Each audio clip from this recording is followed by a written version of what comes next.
C'est une nouvelle perruque.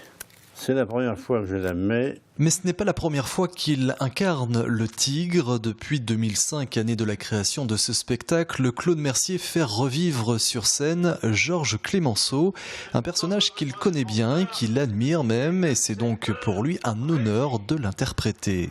Mourir n'est rien. Il faut vaincre. Du fait que je le connais bien, pour moi, il y a une saveur particulière parce que j'ai l'impression de l'avoir compris, bien compris ce bonhomme, et j'aime le faire comprendre au public. C'est un personnage tellement énorme. Qu'est-ce donc d'avoir vécu?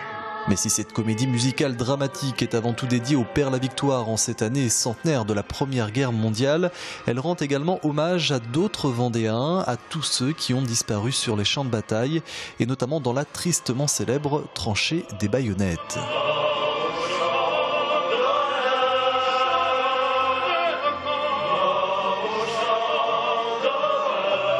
Plusieurs départements qui ont donné beaucoup de vie pour cette guerre.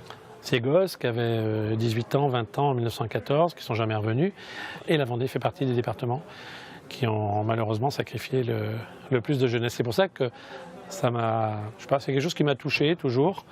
Et j'ai d'abord voulu faire un spectacle sur cette génération sacrifiée. Comment ne pas parler de cette génération sacrifiée sans parler de Clemenceau?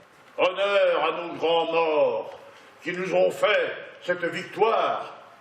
Grâce à eux, la France, hier soldat de Dieu, aujourd'hui soldat de l'humanité, sera toujours le soldat de l'idéal.